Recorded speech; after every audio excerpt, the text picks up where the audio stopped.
Hello friends, good afternoon. कैसे हो? Hope करता हूँ आप सब लोग अच्छे ही होंगे। सो फ्रेंड्स, सामान्य हिंदी की स्पेशल क्लास में आप सब लोगों का बहुत बहुत स्वागत है। फ्रेंड्स, आज की इस क्लास में हम लोग सॉल्व करेंगे हिंदी लैंग्वेज के टॉप 50 क्वेश्चंस। फ्रेंड्स, अगर आप लोग इन 50 में से 20 से 22 क्वेश्चंस करेक्ट कर लेते हैं तो आपकी हिंदी लैंग्वेज की तैयारी बहुत अच्छी है। और भी अगर आप लोगों को वीडियोज़ देखनी है तो आप लोग प्ले लिस्ट में जाके देख सकते हैं। प्ले लिस्ट में आपको Hindi, GK, reasoning, subject ability and current affair की जो है क्लासेस मिल जाएंगी। एंड मैराथन वीडियो भी आप लोग जाके देख लीजिएगा, बहुत ही हेल्पफुल क्लासेस हैं। तो चलिए क्लास को स्टार्ट करते हैं। 2023 में बेहतरीन अंकों के साथ अगर आपको बीएड में एडमिशन लेना है तो आप लोग हमारे channel education missile YouTube channel को सब्सक्राइब करें, बिल्कुल फ्री में तैयारी के लिए। यहाँ पे डेली क्लासेस का टाइमिंग आप सब लोग देख सकते हैं। डेली सुबह 9 बजे आपकी सामान्य ज्ञान की क्लास होती है, 1:30 बजे हिंदी की क्लास होती है, शाम 6:30 बजे सब्जेक्ट एबिलिटी एंड रीजनिंग की क्लासेस होती हैं। ठीक है, तो फटाफट वीडियो को भाई शेयर कर दो ताकि और सारे बच्चे आ सकें। और ये अगर आप लोग कंप्लीट सिलेबस नोट्स अभी तक आप लोग नहीं परचेज किए तो परचेज कर लीजिएगा। मात्र 160 रुपये में आपको मिल रहा है बीएड एंट्रेंस एग्जाम का पूरा मटेरियल। तो वीडियो को डिस्क्रिप्शन बॉक्स में लिंक दे दिया हूँ, परचेज कर सकते हैं। 10 ईयर के प्रीवियस ईयर के क्वेश्चन भी आपको देखने को मिल जाएंगे। ठीक है, चलिए सबसे पहला प्रश्न आपकी स्क्रीन पे आ गया है, सभी लोग इसका आंसर करेंगे कि आनंद कादंबनी के संपादक कौन थे। बताएं सब लोग, 4 ऑप्शन आपकी स्क्रीन पे दिए गए हैं। जो भी इस क्वेश्चन का राइट आंसर हो कमेंट बॉक्स में अपना आंसर बताएंगे, सब लोग जवाब देंगे। सब लोग, आनंद कादंबनी के संपादक कौन थे? बाबू महादेव या चंद्रधर शर्मा गुलेरी, बद्री नारायण चौधरी या अंबिका प्रसाद व्यास। बताएं सब लोग, आनंद कादंबनी के संपादक कौन थे? बद्री नारायण चौधरी थे। ठीक है, सी आपका बिल्कुल करेक्ट हो जाएगा। Very very most important question था आपके एग्जाम के लिए। चलिए अगला प्रश्न आपकी स्क्रीन पे है, प्रेम सागर किसकी रचना है? प्रेम सागर किसकी रचना है? 52 को जवाब दें सब लोग। प्रेम सागर किसकी रचना है? लल्लू लाल जी की है। ठीक है ना, बहुत इंपॉर्टेंट क्वेश्चन था। चलिए, गुड आफ्टरनून भाई, सभी को गुड आफ्टरनून। अगला प्रश्न है, चिंतामणि किसका निबंध संग्रह है? बताएं सब लोग, चिंतामणि किसका निबंध संग्रह है? बाल मुकुंद गुप्त, हजारी प्रसाद द्विवेदी, रामचंद्र शुक्ल, श्याम सुंदर दास। बताएं, चिंतामणि किसका निबंध संग्रह है? ये आचार्य रामचंद्र शुक्ल जी का निबंध संग्रह है चिंतामणि, ध्यान रखना। 53 का सी आपका बिल्कुल करेक्ट हो जाएगा। अगर आप लोगों के माइंड में कुछ भी डाउट्स हैं तो ये हमारा व्हाट्सएप नंबर है 7056325333 पे आप लोग हमें व्हाट्सएप मैसेज भी कर सकते हैं। ठीक है, चलिए कॉल्स किसी को भी नहीं करना है। आवारा मसीहा जीवनी में किसका जीवन चरित्र है? बताएं सब लोग, आवारा मसीहा जीवनी में किसका जीवन चरित्र है? बांकिम चंद्र चटर्जी का, शरद चंद्र चट्टोपाध्याय का, भगत सिंह का या जैनेन्द्र का? बिल्कुल फ्री में तैयारी करवाई जाएगी आप लोगों की। ठीक है, पूरा सिलेबस कंप्लीट करवाया जाएगा और जो भी हिंदी में कुछ चैप्टर्स बचे हुए हैं उनको भी कंप्लीट करवा दूंगा मैं। आवारा मसीहा जीवनी में किसका जीवन चरित्र है? बताएं सब लोग। तो इसमें है शरद चंद्र चट्टोपाध्याय का। ठीक है, 54 का बी आपका बिल्कुल करेक्ट हो जाएगा। चलिए, पिता कहानी के लेखक कौन है? पिता कहानी के लेखक कौन है? अगर आप लोगों को छोटी छोटी वीडियोस देखने हैं, जैसे 10 से 12 मिनट की वीडियोस देखनी है, ठीक है, 25-25 क्वेश्चंस वाली प्रैक्टिस करना है तो दूसरे चैनल पे आप लोग जाके देख सकते हैं उन वीडियोस को। चैनल का नाम है एजुकेशन विद साहिल, नहीं है रोहित है उसमें। ठीक है, वीडियो के डिस्क्रिप्शन बॉक्स में लिंक दे दिया हूँ, आप लोग जाके सब्सक्राइब भी कर लेना। उसमें छोटी छोटी मॉक टेस्ट की वीडियोज़ आपको मिलती रहेंगी। एजुकेशन विद रोहित के नाम से चैनल है। ठीक है, और सब्सक्राइब कर लें उसको भी, उसमें भी छोटी छोटी अपडेट मिलती रहती है। पिता कहानी के लेखक कौन है? बताएं सब लोग। ज्ञान रंजन है। कौन है? ज्ञान रंजन है। ठीक है, चलिए, अन्या से अनन्या किसकी रचना है? अन्या से अनन्या किसकी रचना है? 56 का जवाब देंगे सब लोग। अन्या से अनन्या किसकी रचना है? स्टार लगा लेना, बहुत इंपॉर्टेंट क्वेश्चन है। अन्या से अनन्या किसकी रचना है? प्रभा खेतान जी की है। ठीक है, 56 का डी आपका बिल्कुल करेक्ट हो जाएगा। खा है क्या? आघोष व्यंजन, अल्प प्राण व्यंजन, घोष व्यंजन या विवृत? 57 का जवाब देने का प्रयास करेंगे। बहुत ही इंपॉर्टेंट क्वेश्चन है आपके एग्जाम के लिए, सभी लोग जवाब देने का प्रयास करेंगे भाई। वर्णमाला का बहुत ही इंपॉर्टेंट क्वेश्चन है। देखिए, अल्पप्राण, महाप्राण और सघोष अघोष, या तो अल्पप्राण से पूछ लेगा या तो महाप्राण से पूछ लेगा, या तो सघोष से पूछ लेगा या तो अघोष से, मतलब इनसे प्रश्न पूछे ही जाते हैं एग्जाम में। तो बताएंगे सब लोग इसमें खा क्या है? सभी को गुड आफ्टरनून भाई। वीडियो को लाइक कर दो, बहुत ही कम लाइक है अभी। वीडियो को आप लोग लाइक नहीं करते हो, लाइक जब कर देते हो तो मैं थोड़ा मोटिवेट हो जाता हूँ। देखिए, अघोष व्यंजन को देखिए, यहाँ पे अघोष दिया गया, तो अघोष को कैसे पहचाना जाता है? अघोष को 12 का मतलब समझ रहे हैं ना, पहला वर्ण और दूसरा वर्ण, यानी कि का और खा। अगर हम चा वर्ग में बात करें तो चा छा हो जाएगा, टा वर्ग में बात करें तो टा ठा हो जाएगा, मतलब पा वर्ग तक चले जाइए। और पहला दूसरा जो वर्ण होता है वो आपका अघोष होता है। तो यहाँ पे दूसरा वर्ण ही तो है खाना आपका, तो ये आपका अघोष हो जाएगा। समझ में आया? सघोष घोष दोनों एक ही हैं, उसको 345 करके याद रखिए। 345 मतलब तीसरा चौथा पांचवा वर्ण, और साथ ही पूरे स्वर आ जाएंगे आपके सघोष में, और अंतःस व्यंजन आ जाएगा और हा भी आ जाएगा। और अघोष में आपका पहला दूसरा वर्ण होता है और साथ ही आपके तीनों सा भी होते हैं, ठीक है ना। यस, अघोष होते हैं, तीनों सा भी होते हैं, ठीक है ना। और अल्पप्राण की ट्रिक मैंने बताया 135 और 24। अल्पप्राण में आपके अंतःस व्यंजन भी आते हैं, महाप्राण में आपके उसमें व्यंजन आते हैं, ठीक है। चलिए, जातिवाचक एवं व्यक्तिवाचक संज्ञाओं का कौन सा युग्म गलत है? अगर आप लोग मेरी टॉपिक वाइज वाली क्लास देखे होंगे तो ये सारे के सारे क्वेश्चंस आप लोग कर ले रहे होंगे। जातिवाचक एवं व्यक्तिवाचक संज्ञाओं का कौन सा युग्म गलत है? ये वाला आपका गलत है, ठीक है ना। आगे चलें, अगला प्रश्न है ऊष्म महाप्राण वर्ण कौन सा है? ऊष्म महाप्राण वर्ण, देखिए ऊष्म महाप्राण वर्ण जो आपके होते हैं वो होते हैं 4, तीनों शा होते हैं आपके, और हा होता है। तो इसमें देखिए आपका ये सा है, हो जाएगा, ठीक है। अगर इसके उच्चारण स्थान की बात करें तो इसका उच्चारण स्थान किससे होता है बताएं सब लोग? कंठ से होगा, इसका मूर्धन से, इसका तालु से, ठीक है। और इसका उच्चारण स्थान किससे होगा? दंत से होगा, सॉरी मूर्धा से होगा, ठीक है। चलिए बताएं इसमें भानुदय शब्द का संधि विच्छेद क्या होगा?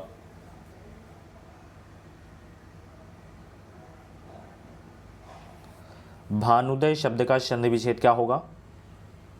भानुधन उदय हो जाएगा। क्या हो जाएगा? भानुधन उदय हो जाएगा। बहुत अच्छे, आगे चलते हैं। निर्गुण का संधि विच्छेद क्या होगा बताएंगे सब लोग? निर्गुण का संधि विच्छेद क्या होगा? निर्गुण का संधि विच्छेद क्या होगा? वेरी गुड, सभी लोग ऐसे ही जवाब दिया करें, ठीक है। निर्गुण का संधि विच्छेद क्या होगा? निधन गुण हो जाएगा, ठीक है। बहुत अच्छे, चलिए आगे चलें। प्रत्येक का संधि विच्छेद क्या होगा? प्रत्येक का संधि विच्छेद क्या होगा? 62 का जवाब देने का प्रयास करेंगे सब लोग। प्रत्येक का संधि विच्छेद क्या होगा? प्रतिधन एक हो जाएगा, ठीक है। बहुत अच्छे, चलिए 63 का जवाब देंगे सब लोग। संरचना के आधार पर किए गए वाक्य के वर्गीकरण में इनमें से कौन सा प्रकार सही नहीं है? बताइए इसमें कौन सा वाक्य नहीं है? सरल वाक्य, मिश्र वाक्य, आज्ञार्थक वाक्य या संयुक्त वाक्य?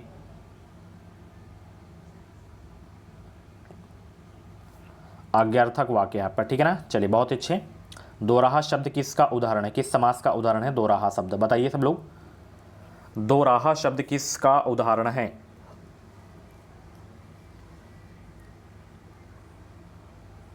तो दोराहा शब्द जो है किस समास का उदाहरण है? द्विगु समास का उदाहरण है, ठीक है। चलिए बहुत अच्छे। घर का पर्यायवाची इसमें कौन सा नहीं है? बताएं, घर का पर्यायवाची इसमें कौन सा नहीं है? बताइए इसमें सभी लोग।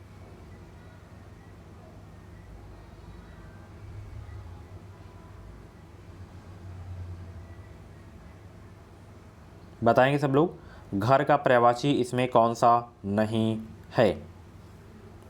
तो इसमें निकेतन, भवन, निप, ग्रह दिया गया है, तो इसमें निप आपका नहीं, बाकी ग्रह, भवन, निकेतन ये सब आपके घर के पर्यायवाची हैं, ठीक है। चलिए आगे चलते हैं। अगला प्रश्न आपकी स्क्रीन पे है, खंडन का विलोम क्या होगा? खंडन का विलोम क्या होगा बताएं सब लोग? छाछठ का जवाब देने का प्रयास करेंगे, 66 का जवाब देने का प्रयास करेंगे। खंडन का विलोम क्या हो जाएगा? मंडन हो जाएगा, ठीक है। चलिए, जो बांटा ना गया हो उसके लिए शब्द चुनना है आपको। बताइए सब लोग, जो बांटा ना गया हो उसके लिए शब्द क्या होगा? अविभक्त हो जाएगा। क्या हो जाएगा? अविभक्त हो जाएगा, ठीक है। चलिए, उजला का तत्सम रूप क्या होगा? उजला का, सभी लोग जवाब देने का प्रयास करेंगे। उजला का तत्सम रूप क्या होगा? 68 का जवाब देने का प्रयास करेंगे। और वीडियो को लाइक कर दो, बहुत ही कम लाइक है, और बहुत सारे बच्चे तैयारी ही अपनी छोड़ दिए हैं अभी से। एग्ज़ाम जैसे जैसे नज़दीक आ रहा है, अभी तो आप लोग एक्टिव थे एक हफ्ते पहले, अब आप लोग नहीं एक्टिव हो सही से। तैयारी कर लीजिए, अच्छे से तैयारी कर लीजिए, सरकारी सीट लेना है तो, नहीं तो बाद में आप लोग पछताएंगे, ठीक है ना। उजला का तत्सम रूप क्या है? उज्ज्वल हो जाएगा। क्या हो जाएगा? उज्ज्वल। चलिए, पुराण का तत्सम रूप बताना है। पुराण का तत्सम रूप क्या है? पुराण का,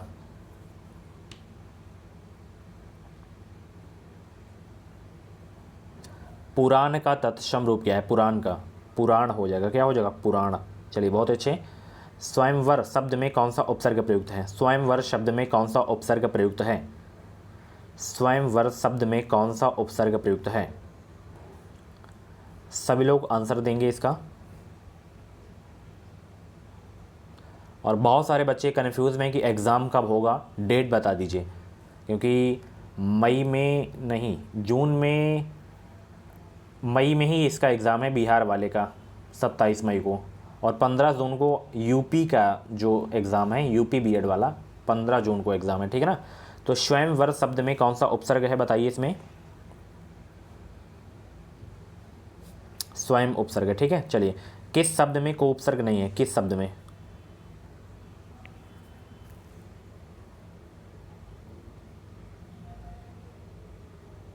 इसका जवाब दीजिएगा, बहुत ही सरल सा प्रश्न है। अगर कोई भी ना हो तो वो भी बताइएगा आप लोग, मतलब शब्द में हो तो भी आप लोग बता दीजिएगा। इन प्रत्यय का प्रयोग किस शब्द में हुआ है?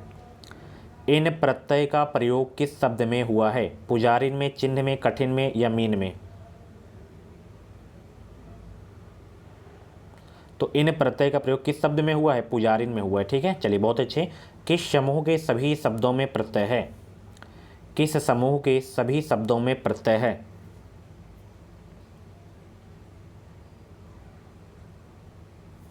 दयालु, डिबिया, अज्ञानी, इसके सभी में मतलब आपके प्रत्यय हैं, ठीक है। चलिए 74 से 75 तक में आपको जो समानार्थक शब्द हैं जो गलत हैं उसका चयन करना है। जैसे अर्क का कौन सा नहीं, इसको ये आपको बताना है।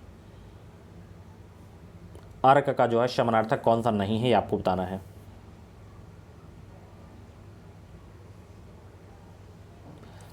देखिए अर्क का इसमें बुध आपका नहीं है, ठीक है, बाकी सब हैं आपके, ठीक है। चलिए उसी प्रकार तप का बताना है। तप का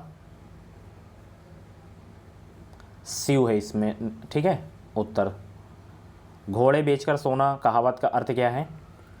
घोड़े बेचकर सोना कहावत का अर्थ क्या है? 76 का जवाब देने का प्रयास करेंगे सब लोग। चैनल को सब्सक्राइब ज़रूर कर लेना, हमारे चैनल से आपको निश्चित ही मदद मिलेगी।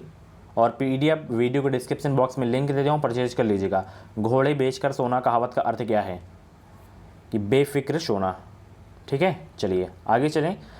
अनिश्चितता के भाव को प्रकट करने के लिए उपयुक्त मुहावरे का चयन कीजिए। अनिश्चितता के भाव को प्रकट करने के लिए उपयुक्त मुहावरे का चयन कीजिए।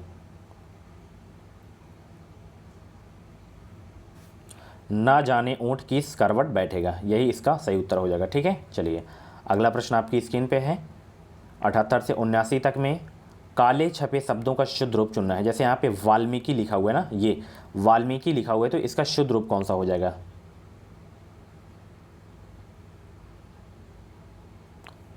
बताएंगे सब लोग। वाल्मीकि संस्कृत के आदिकवि माने जाते थे, आदि कवि माने जाते थे। बाकी आपको किसी भी शब्द से मतलब नहीं, केवल वाल्मीकि से मतलब है।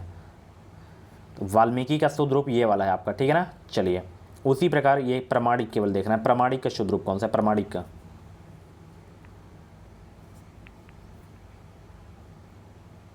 तो इसमें ये वाला आपका बिल्कुल शुद्ध शब्द है, ठीक है, प्रमाणिक का। चलिए 80 से 83 तक में 4 विकल्पों में से सही विकल्प का चयन करना है। पढ़िए आप लोग, फिर बताइए कौन सा इसमें सही है। मुझे बुलाया है, मेरे को बुलाया है, मुझे मेरे को बुलाया है, मुझे अपने को बुलाया है, तो इसमें यही आपका वाक्य सही है, ठीक है। चलिए उसी प्रकार 81 में बताना है कौन सा सही वाक्य है।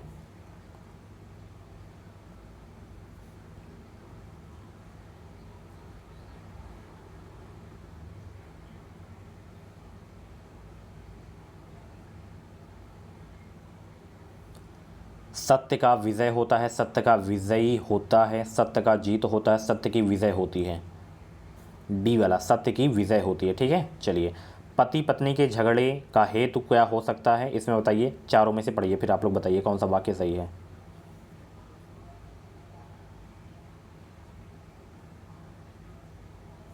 ये वाला आपका सही है कि पति पत्नी के झगड़े का कारण क्या हो सकता है, ठीक है। चलिए बहुत अच्छे। इसमें बताइए कौन सा सही वाक्य है, शुद्ध वाक्य कौन सा है।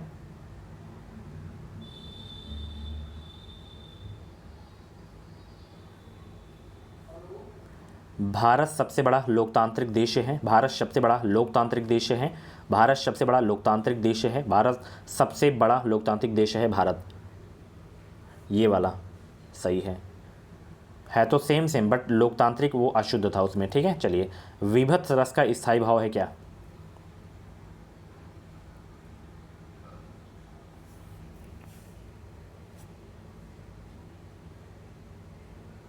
विभत्स रस का स्थायी भाव है जुगुप्सा, ठीक है। चलिए, बाकी ये किसके किसके हैं स्थायी भाव, कमेंट बॉक्स में छापिएगा। करुण रस के देवता हैं कौन, बताएं सब लोग, करुण रस के देवता हैं कौन? 85 का जवाब देने का प्रयास करेंगे। करुण रस के देवता हैं यम, कौन है? यम। सात्विक अनुभव कितने हैं, बताएं सब लोग, सात्विक अनुभव कितने हैं? 8 हैं। कितने हैं? 8 हैं सात्विक अनुभव, ठीक है। छंद को पढ़ते समय आने वाले विराम चिन्ह को कहते हैं क्या? छंद को पढ़ते समय आने वाले विराम को कहते हैं क्या? गति, तुक, यति या गण, क्या कहते हैं, बताएं सब लोग। तो छंद को पढ़ते समय आने वाले विराम को क्या कहते हैं? यति कहते हैं। क्या कहते हैं? यति कहते हैं। बहुत अच्छे। चलिए, चौपाई छंद में कितने चरण होते हैं? चौपाई छंद में कितने चरण होते हैं? 88 का जवाब देने का प्रयास करेंगे सब लोग। चौपाई छंद में कितने चरण होते हैं? 4 चरण होते हैं। Very very most important question है आपके एग्जाम के लिए। सोरठा छंद की प्रत्येक पंक्ति में कुल मात्राएं होती हैं कितनी? सोरठा छंद की प्रत्येक पंक्ति में कुल मात्राएं होती हैं कितनी? 24 मात्राएं होती हैं, ठीक है। चलिए, बहुत अच्छे। कागत पर लिखत न बनत कहत संदेशु लजात कही है सब तेरो हियो मेरे ही की बात, इसमें प्रयुक्त छंद है कौन सा?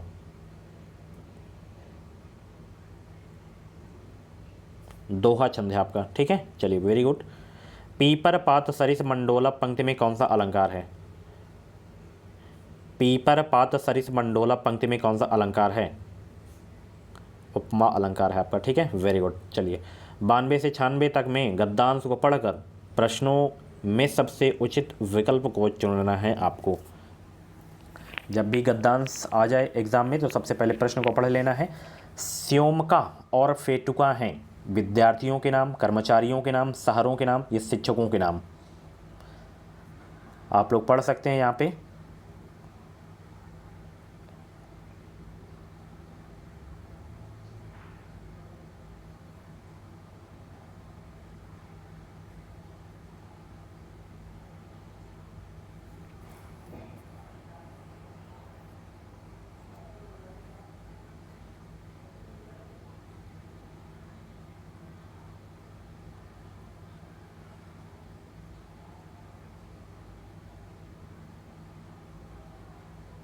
यहाँ पे स्कूल की बात हो रही है। यहाँ पे देखिए स्योमका, ये सब क्या हैं? विद्यार्थी हैं। क्या हैं? विद्यार्थियों के नाम हैं स्योमका और फेटुका, ठीक है।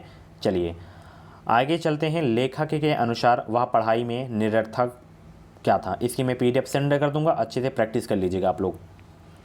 लेखक के अनुसार वह पढ़ाई निरर्थक है जो है जिसका उपयोग बच्चे रोज़मर्रा के जीवन में न करते हों, ठीक है। आगे चलें। बच्चे ढेर सारी जानकारी हासिल करके क्या नहीं कर सकते या क्या कर सकते हैं? आत्मिक विकास नहीं कर सकते, ठीक है। चलिए, बच्चे बहुत कुछ स्वतः ही तभी सीख जाते हैं जब क्या होता है? वे चीज़ों को व्यवहार में लाते हैं, तभी वो स्वतः सीख जाते हैं, ठीक है। चलिए, बहुत अच्छे। व्यवहारिक जीवन में उपयोग में न आने वाली बातों को जानने या ना जानने से फ़र्क नहीं पड़ता, क्योंकि ये बातें व्यवहारिक जीवन को प्रभावित नहीं करती हैं, ठीक है। इसके सारे उत्तर आपको जो है गद्यांश से ही मिलेंगे, ठीक है। चलिए, ज्ञानपीठ पुरस्कार किस क्षेत्र में श्रेष्ठ कार्य करने पर दिया जाता है? साहित्य के क्षेत्र में दिया जाता है, ठीक है। आधुनिक युग में किस बोली का विकास पर्याप्त रूप से हुआ है? आधुनिक युग में किस बोली का विकास पर्याप्त रूप से हुआ है? खड़ी बोली का, ठीक है। चलिए, वह तोड़ती पत्थर देख था मैंने उसे इलाहाबाद के पथ पर उपरोक्त पंक्तियां किसकी हैं? सूर्यकांत त्रिपाठी निराला जी की पंक्ति है, ठीक है। ये आत्मकथा किस काल की विधा है? आत्मकथा ये आधुनिक काल की विदाई। ठीक है, शो फ्रेंड्स, ये थी आज की हिंदी की क्लास। कैसे लगी क्लास कमेंट बॉक्स में अपना फीडबैक जरूर देना। 25 अप्रैल की ये क्लास थी। ठीक है, हिंदी के 50 क्वेश्चन सॉल्व करवा दिया हूँ। 50 में से जितने भी क्वेश्चन आपके करेक्ट हुए हों कमेंट बॉक्स में नाम स्कोर अपना ज़रूर बताइए। और इस बार सरकारी सीट अगर आपको लेना है तो education with Sahil YouTube channel को सब्सक्राइब करें, बिल्कुल फ्री में तैयारी के लिए। ठीक है, जितनी भी क्लासेस हो गई हैं उन क्लासेस को आप लोग जाके देखिए और अपनी ज़बरदस्त तैयारी ऐसे ही करते रहें। ओके, कुछ भी डाउट्स हैं तो आप लोग कमेंट बॉक्स में डाउट क्लियर कर सकते हैं। इंस्टा पे भी आप लोग हमें फॉलो कर सकते हैं। इंस्टाग्राम आईडी की लिंक वीडियो के डिस्क्रिप्शन बॉक्स में दे दिया हूँ। तो वीडियो पसंद आए तो प्लीज़ वीडियो को लाइक कर देना, शेयर कर देना और चैनल को यार सब्सक्राइब जरूर कर लेना। चलिए मिलते हैं अगली क्लास पे। Thank you so much.